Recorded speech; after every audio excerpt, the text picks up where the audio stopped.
అసలు లా of attraction అనేది ఏ సంవత్సరంలో మొదలైంది? సైకాలజిస్టులు కూడా దీని మీద మాట్లాడతారు. డాక్టర్ బివి పట్టాభిరామ్, ఆకలి రాఘవేంద్ర గారు, యందమూరి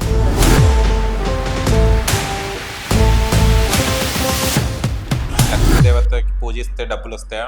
బ్రాహ్మిన్స్ దేవుడి దగ్గర రోజు అష్టోత్తరాలు మంత్రాలు చదివితే ఒకవేళ నిజంగా డబ్బు వస్తే మనం ఎప్పుడో వీక్లీ వన్స్ కి టెంపుల్కి వెళ్తాం. మరి ముందు ఆలోచించి లా ఆఫ్ అట్రాక్షన్ వాళ్ళే కరోడ్పతిలు లైఫ్ లో బాగుంటారంటే నమ్ముతారా మీరు? అంటే నేర్చుకుని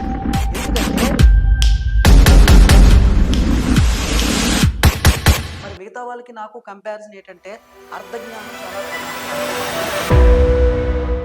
అసలు లా ఆఫ్ అట్రాక్షన్ అనేది ఏ సంవత్సరంలో మొదలైంది సార్? అసలు ఈ జనాలకు ఎప్పుడో అది తీసుకోవడానికి ఇవన్నీ నేర్చుకోవడానికి క్లాసెస్ స్టార్ట్ అయినాయి. అసలు లా ఆఫ్ అట్రాక్షన్ సార్, ఇది ఈ లా ఆఫ్ అట్రాక్షన్ అనేది మనకు తెలియని సంవత్సరాల నుంచే ఉంది సార్. Okay. కాకపోతే 2005 లో సీక్రెట్ అనే బుక్ వచ్చింది.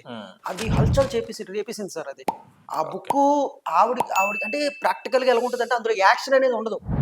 నువ్వు డైలీ ఊహించుకో, లేదా అఫర్మేషన్ చదువుకో, నీకు డబ్బు వచ్చేస్తుంది లేదా సక్సెస్ వచ్చేస్తుంది అని ప్రజలందరూ కొనేసారనమాట. ఇంకెక్కడికో వెళ్ళిపోయింది అది. ఈ ఇండియాలో కానివచ్చు, ఫారెన్ లో కానివచ్చు అని. అలాగే దీనికంటే ముందే think and grow rich report Napoleon hill అని 1956 లోనే రాశారు ఆ బుక్. ఆ బుక్ మీద ఎందుకంటే అది 500 బిలియనర్స్ మీద రాశారు. ఓకే. చాలా చాలా ఫేమస్ అనమాట. దీని మీద ఎంతో మంది సార్, ఇప్పుడు సైకాలజిస్టులు కూడా దీని మీద మాట్లాడతారు. డాక్టర్ బివి పట్టాభిరామ్, ఆకలి రాఘవేంద్ర గారు, యందమూరి వీరేంద్రనాథ్ గారు, లేదా టాప్ మోస్ట్ హైదరాబాద్ లో ఎవరైతే సైకాలజిస్టులు కూడా లా ఆఫ్ అట్రాక్షన్ మీద మాట్లాడతారు. లా ఆఫ్ అట్రాక్షన్ ఉందని ఒప్పుకున్నారు. కానీ వాళ్ళకి తెలుసు వాళ్ళు 90% స్కిల్స్ మీద పర్సనాలిటీ డెవలప్మెంట్ పెంచుకోవాలి, కెపాసిటీ పెంచుకోవాలని 10% అది అప్లై చేయమని చెప్తారు. మాకు రియలైజ్ అవ్వడానికి కూడా మాకు టైం పట్టింది. అందుకే నేను ఇప్పుడు జనాలకి ఏం చెప్తున్నానంటే, బాబు ఒకవేళ నువ్వు లా ఆఫ్ అట్రాక్షన్ మీద డిపెండ్ అయ్యావు అనుకోండి సార్, మీ పిల్లలు స్కూల్ ఫీజు కట్టాలి, ఈఎంఐలు కట్టాలి, ఈ కార్ ఈఎంఐ కట్టాలి, ఇవన్నీ కట్టాలి. నేను లా ఆఫ్ అట్రాక్షన్ ప్రాక్టీస్ చేస్తాను, జస్ట్ ఆగండి మీకు ఇస్తుంది అంటే ఆడు ఏమంటాడు, పైకి కిందకి ఇలా చూస్తాడు. అలా వస్తాది ఎదురు కళ్ళు కాయలా చూసే డిప్రెషన్లోకి వెళ్ళిపోరు మనుషులు. అలా నేను కూడా వెళ్ళిపోయాను. తర్వాత గట్టిగా ఒక 3 సంవత్సరాలు వేస్ట్ అయిన తర్వాత, అరే నేను చేసిందే ఫస్ట్ తప్పు, అలా కాదు, ముందు గట్టిగా 90% మనం ఏదైతే అనుకున్నామో, నేను నమ్మిన రియల్ ఎస్టేట్ అది గట్టిగా కష్టపడ్డు 10% ఇది అప్లై చేద్దాం అనుకుని మళ్ళీ రీఇన్వెస్ట్ చేశాను. సో నేను ఏదైతే కోల్పోయినా ప్రజలు కూడా కోల్పోకూడదు అనే ఉద్దేశంతో అవేర్నెస్ వీడియోలు చేస్తున్నాను. ఇందులో భాగంగా అపాయింట్మెంట్లు ఇవన్నీ ఇచ్చుకుంటాం, అది పక్కన పెట్టండి. కానీ నేను చెప్పేది 100% fact and genuine and authentic subject అనమాట ఇది. సో అదండి. ఓకే. ఇది లా ఆఫ్ అట్రాక్షన్. ఇది లా ఆఫ్ అట్రాక్షన్ 100% ఉంది. కాకపోతే దీన్ని ఎలా అప్లై చేయాలంటే 90% యాక్షన్, స్కిల్స్ పెంచుకోవాలి. నువ్వు ఏదైతే నువ్వు డెవలప్ చేసుకోవాలి, నువ్వు ఏదైతే రంగంలో ఉన్నావో అందులో నువ్వు నెంబర్ 1 అయిపోవాలి. 10% అఫర్మేషన్ విజువలైజేషన్ చేయాలి. దయచేసి ఎవరు మూఢనమ్మకాల మీద వెళ్ళొద్దు, అలాగే దాంట్లో ఉండిపోవద్దు, ఏ పని చేయకుండా ఉండిపోవద్దు. ఒకవేళ అలా ఉండిపోతే మిమ్మల్ని బయటికి తీసుకురావడం, మీ టైం వేస్ట్ చేయడం ఎవరికి సాధ్యం కాదు. సో అదండి. ఇప్పుడు లా ఆఫ్ అట్రాక్షన్ కి లక్ష్మీ దేవతకి ఏమైనా సంబంధం ఉంటుందండి? లక్ష్మీ దేవతకి పూజిస్తే డబ్బులు వస్తాయా? అవును. అంటే లక్ష్మీదేవికి పూజిస్తే డబ్బులు వస్తాయా? లేదండి. అంటే ఒక రకంగా చెప్తానండి. ఇప్పుడు మనకంటే మన పంతులు ఉంటారు, బ్రాహ్మిన్స్, దేవుడి దగ్గర రోజు అష్టోత్తరాలు మంత్రాలు చదివితే ఒకవేళ నిజంగా డబ్బు వస్తే మనం ఎప్పుడో వీక్లీ వన్స్ కి టెంపుల్కి వెళ్తాం. మరి ముందు వాళ్ళకి వచ్చేయాలిగా, మరి వాళ్ళకి ఎందుకు రావు? ఇక్కడ లా ఆఫ్ అట్రాక్షన్ అనేది అంటే 1000 కొబ్బరికాయలు కొడితే నాకు డబ్బులు ఇస్తాడేనో, లేదంటే 1000 మంత్రాలు చదివితే నాకు డబ్బులు వస్తాయనో. ఒకవేళ నువ్వు అలా చేసినట్టయితే నువ్వు మళ్ళీ అక్కడ 10% డిపెండ్ అవ్వ అంటాను. 90% మళ్ళీ నువ్వు చెయ్యి అంటాను. నువ్వు చెయ్యాల్సిన చెయ్యకంట నువ్వు 1000 సార్లు గుడి చుట్టూ తిరిగి 1000 కొబ్బరికాయలు కొట్టి అంటే దేవుడు నీకు ఎందుకు ఇవ్వాలి? అసలు డబ్బు నీకెందుకు ఇవ్వాలి? చైనాలో ఉన్నవాడైనా నువ్వే పురుగుగైనా ఒకలాగే చూస్తాడు, నన్నైనా ఒకలాగే చూస్తాడు. నిన్నెందుకు స్పెషల్గా చూడాలి? ఇక్కడ దేవుడు లేదా ఇంకెవరైనా దేవుడు మనకి ఏదో చేస్తాడని మనం చూస్తున్నాం, కానీ మనం ఏం చేస్తే దేవుడు అనుగ్రహం ఉంటుందని మనం చేయాలి కదా.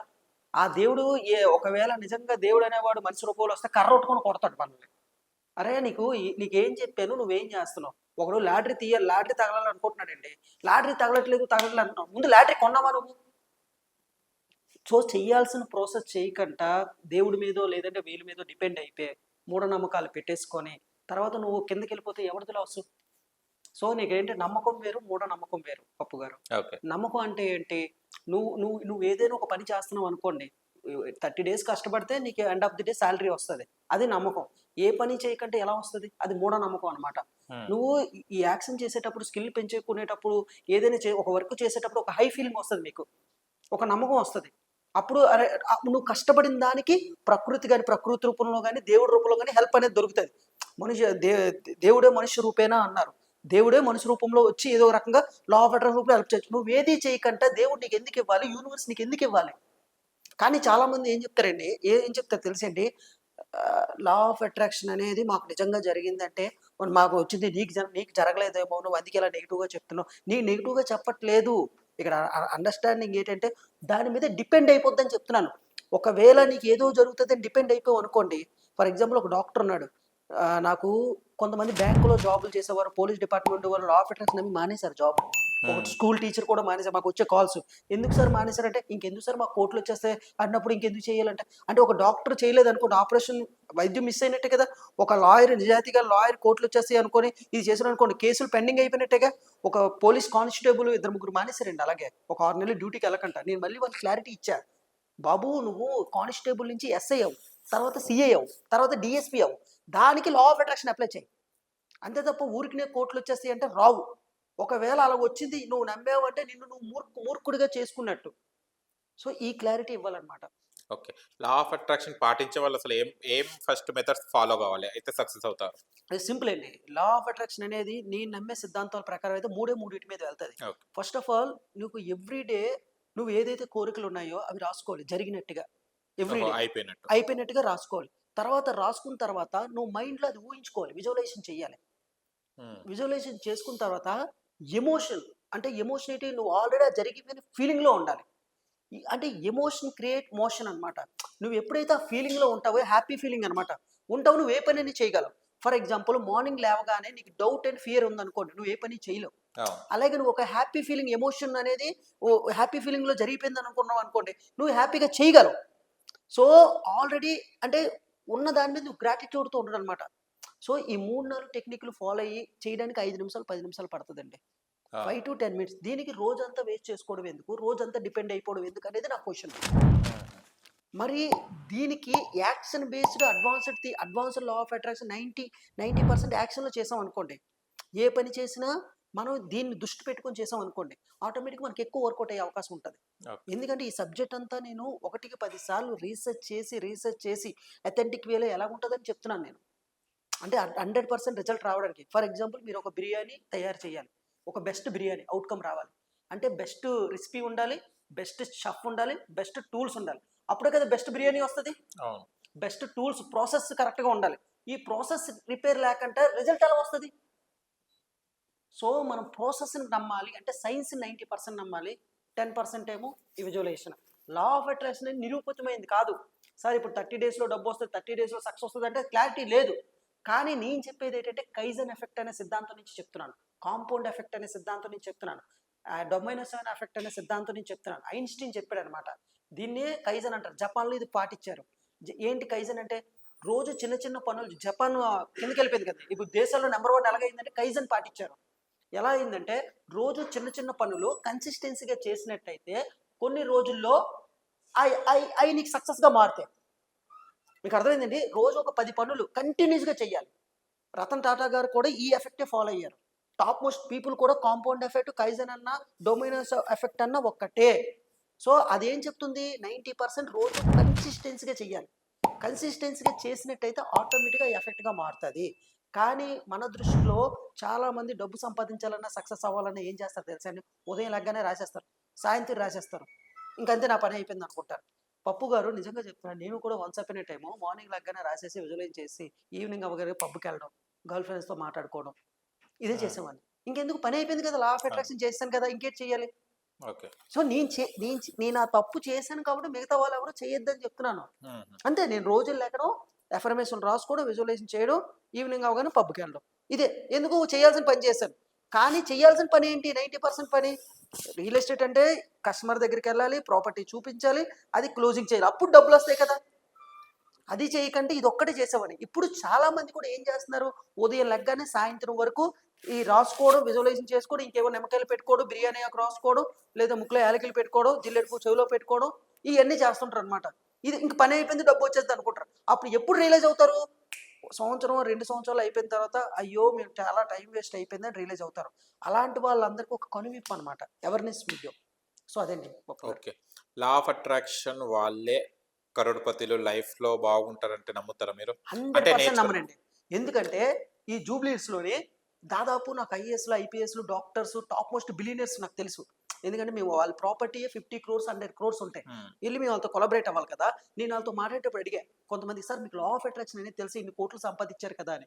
అదేంటమ్మా అని అడుగుతారు. విజువలైజేషన్ అదేం మాకు తెలీదు. మళ్ళీ ఐఏఎస్, ఐపీఎస్. అదే. కొంతమంది డాక్టర్స్ అసలు కొంతమంది చేయరు. కానీ వాళ్ళకి ఏముంటుందంటే లా ఆఫ్ అట్రాక్షన్ అంటే ఏంటంటే ఒక సంకల్పం అండి. అంటే నేను ధనవంతుడిని అవ్వాలి, నేను సక్సెస్ అవ్వాలి అనే ఒక సంకల్పాన్ని పదే పదే రివ్యూ చేసుకోవడం. ఓకేనండి. వాళ్ళకి తెలియకుండానే వాళ్ళు ఫాలో అయ్యారు. మీకు అర్థమైందండి? ఈ మధ్య మన చిరంజీవి గారు, విజయ్ దేవరకొండ గారు ఒక ఇంటర్వ్యూ వచ్చింది. ఒక ఇంటర్వ్యూలో ఆ! ఏం చెప్పారాయన? రామ్ చరణ్ గారు కూడా దీని గురించి చెప్పారు. 'సీక్రెట్' అనే బుక్ ఉంది. 'లా ఆఫ్ అట్రాక్షన్' ఉంది. విజువలైజేషన్ నేను ప్రతి నిమిషం దీని గురించి విజువలైజ్ చేసేవాడిని చిరంజీవి గారు కూడా చెప్పారు. కానీ 90% ఆయన ఏం చేశారు? ఇప్పటికి కూడా జిమ్ చేయడం, ఇప్పటికి కూడా డాన్స్ ప్రాక్టీస్ చేయడం. ఈ ఏజ్‌లో కూడా హార్డ్ వర్క్ చేస్తున్నారుగా. అంతేగాని దీని మీద డిపెండ్ అయిపోలేదుగా.